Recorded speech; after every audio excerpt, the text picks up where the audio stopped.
Plasma fait du traitement de déchets dangereux, et en particulier de déchets amiantés. Donc il n'y a pas tellement de lien en réalité entre Europlasma aujourd'hui et Thermes Industries. La seule chose qui va créer un lien très très fort avec des synergies assez incroyables qu'on a construites depuis avec tout le monde ici, avec Franck, avec des gens qui sont des spécialistes de la forge et de l'usinage d'une autre région de France qui est Auvergnate. On s'est rendu compte qu'en réalité notre technologie qui est fondée sur la torche à plasma, qui est une technologie qui date des années 60 et qui a été portée par l'aérospatiale pour simuler l'entrée des matériaux dans l'atmosphère et l'échauffement des matériaux dans l'atmosphère. Cette technologie va nous permettre maintenant de traiter les déchets d'aluminium, notamment les boues rouges, et puis des déchets que les gens connaissent à peu près tous, qui sont les déchets des incinérateurs, c'est les réfiums, les résidus d'élimination des fumées d'incinération d'ordures ménagères. Et à partir de ce traitement-là, on va récupérer de l'alumine et on va récupérer un certain nombre de matières premières. La question, c'est de savoir comment on pouvait les valoriser dans une boucle totalement circulaire, une boucle peut-être. Et le site de Thermes Industries nous permettait a priori de valoriser l'alumine que l'on va récupérer des déchets d'aluminium. Donc ça, c'est ce qui a motivé notre première approche. Et puis, on s'est rendu compte qu'en fait, on était aussi en capacité d'usiner, de forger et d'usiner nos torches à plasma. Et les torches à plasma, aujourd'hui, alors, pour Europlasma, c'est très important parce qu'on a des unités de production qui sont en cours de développement et qui suscitent, qui vont en fait requérir l'installation de torches à plasma elle-même.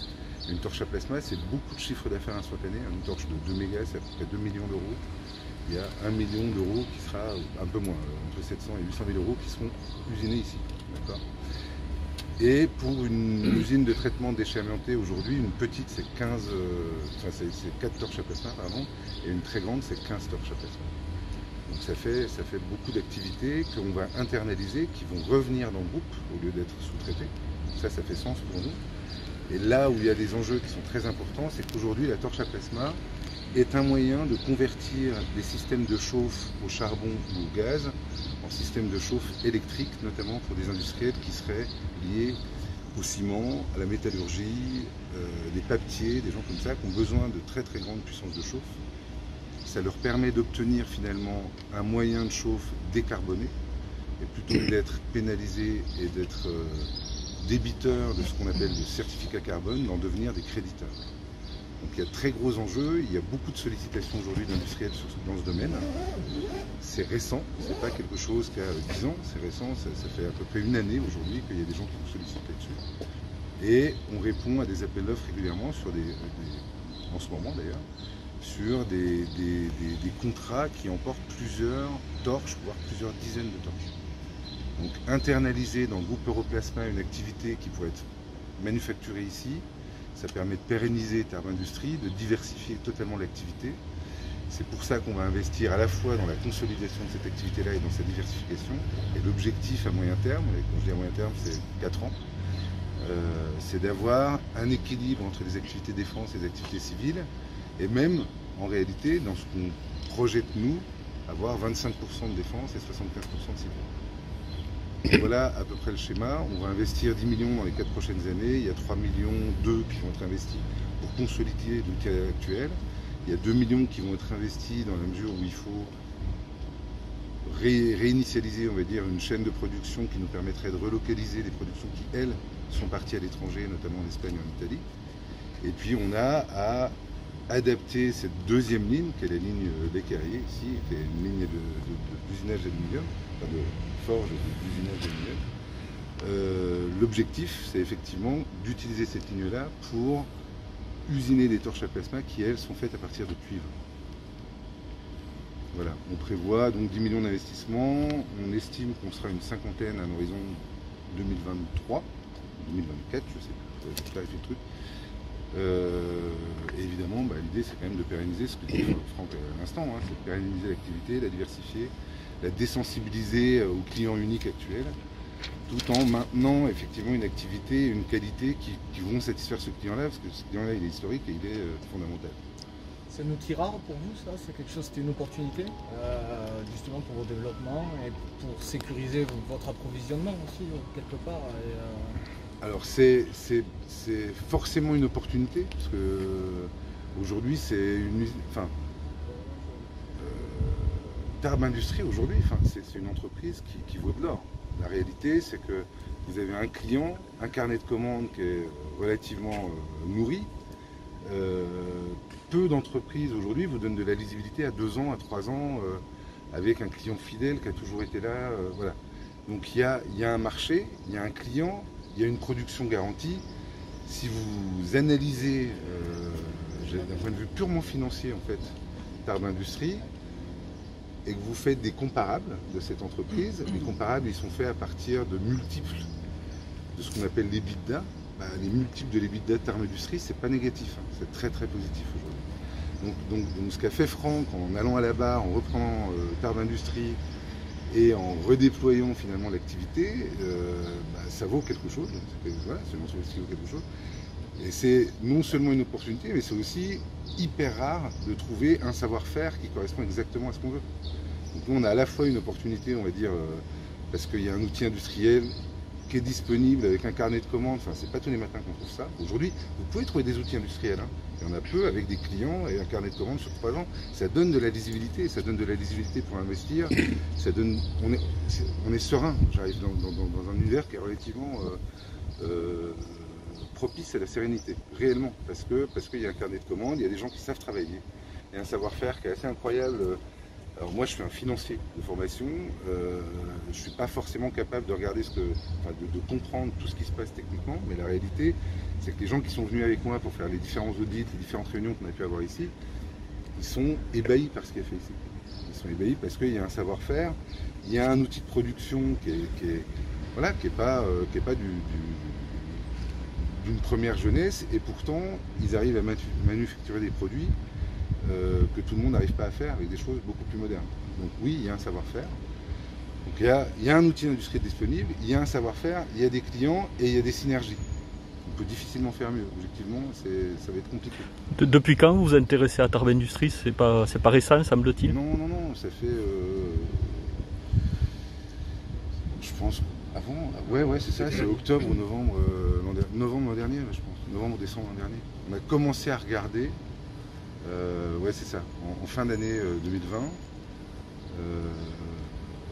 il ne vous a pas échappé qu'au board, dans les administrateurs d'Euroclasma, il y a un administrateur qui s'appelle Laurent Colébillon, qui est l'ancien délégué général armement. L'arsenal, pour lui, ça fait sens. Donc on a regardé très en amont, on a commencé à travailler avec des équipes de techniciens, je pense tout début de cette année. Et puis on a cadencé en gros les travaux, les investissements à réaliser pour consolider. Ensuite ceux pour relocaliser, diversifier, mais toujours dans le domaine de la défense. Et puis ensuite la diversification dans le domaine civil. Et donc voilà, on a séquencé tout ça, on a établi un business plan, un volume d'investissement à réaliser, le planning des embauches correspondant à la montée en charge de la production. Et puis on est arrivé, on a fait une proposition qui était plutôt étayée. Je pense qu'elle était même très étayée. On a prévu la transfert de propriétaire actuel d'entreprise. Donc il va y avoir des embauches, ça va pratiquement doubler le nombre de salariés. Alors, pas demain, mais oui, effectivement, de toute façon, on n'investit pas 10 millions dans un outil de production en se disant que c'est pour faire la même chose exactement. Donc oui, on a des ambitions. Et quand on dit que l'objectif c'est effectivement d'être une cinquantaine à un horizon de 3 ans, c'est dans notre hypothèse aujourd'hui qui est la plus conservatrice, c'est-à-dire celle qui n'emporte que les productions liées à la commande Euroclasma. Si demain, un très gros métallurgiste, et on a des discussions en ce moment en cours sur le sujet, nous dit qu'il a besoin d'une vingtaine de torches à plasma, il y aura forcément beaucoup de travail de bureaux d'études, beaucoup de travail en termes de production, et encore pas tant que ça, parce qu'en réalité une torche à plasma, c'est un gros machin, mais qui ne va pas prendre beaucoup plus de temps à fabriquer qu'un corps de but. Ça reste un corps creux, c'est un corps creux un peu plus gros, voilà. Mais il va nous falloir ici développer toute une compétence qui va être liée justement à la torche à plasma. Aux électrodes de puissance, il y a pas mal de trucs à regarder. Mais voilà, l'usine est en capacité de faire. Après, il va falloir bien faire. La réalité, ça va être de très bien Il y a C'est potentiellement un très très gros marché. Hein, la conversion de l'énergie carbonée en énergie électrique, pour des très gros industriels qui ont des besoins de chauffe monstrueux, c'est un énorme marché. Un cimentier aujourd'hui qui fabrique 1 tonne de ciment, c'est 1 tonne de CO2. D'accord ? C'est 1 tonne de CO2 pour 2 raisons. Pour la chauffe, ça représente à peu près 1/3 du CO2 qu'il va émettre, et puis du fait des réactions chimiques qui vont opérer à l'intérieur du clinker. Si la torche à plasma, parce qu'elle provoque un énorme choc thermique, permet de limiter les émissions de CO2 liées au clinker et d'annuler, pour autant qu'on ait une énergie électrique décarbonée, les émissions de CO2 liées à la chauffe, vous lui conférez un avantage compétitif incroyable par rapport à tous ses concurrents, puisqu'il va pouvoir lui annoncer un ciment décarboné. Or aujourd'hui, les cimentiers, c'est un marché qui s'équilibre quasiment au centime à la tonne. Si vous devenez créditeur de certificats de CO2 quand vous produisez votre ciment, 1 tonne de CO2, c'est les projections aujourd'hui, elles sont au moins à 30 € la tonne. Donc le delta est très important pour un fabricant de ciment. Il y avait une très très forte mobilisation du ministère des Finances, du ministère de la Défense, du contrôleur général des armées, et nous on a essayé de bosser sur un projet qui permette cette transition douce, que ça se fasse intelligemment. C'est basé où Europlasma?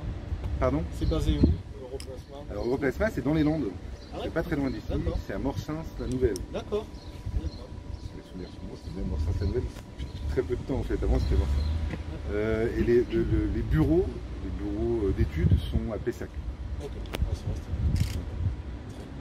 Donc voilà, c'est pas très loin, ça aussi hein, c'est important d'un point de vue géographique. Nos torches à plasma, les torches de méga qui sont même de très beaux bébés et qui sont fabriqués ici, seront testées sur un centre de recherche qui lui est dans les Landes. Donc voilà, s'il y a des choses à ajuster, on est à 1h30 avec 2 heures. Ce qui va permettre aussi à toutes les équipes du centre de recherche de venir régulièrement ici pour voir ce qui doit être adapté, ce qui doit pas être. On est sur une technologie qui est quand même si c'est une technologie très ancienne, c'est quand même une technologie de pointe et on manie des machins qui ont une capacité de chauffe jusqu'à 4000 degrés, hein, c'est 3700 degrés sur le Dark Plasma, donc c'est pas un petit, c'est pas un jouet avec lequel on s'amuse, voilà. Et puis les prochaines grosses unités, elles seront à 4 mégas, les plus grosses sont à 2 mégas aujourd'hui, hein, les plus grosses existant dans le monde. On a des projets à 4 mégas et à 10 mégas, donc il va se passer des choses étonnantes ici. J'espère.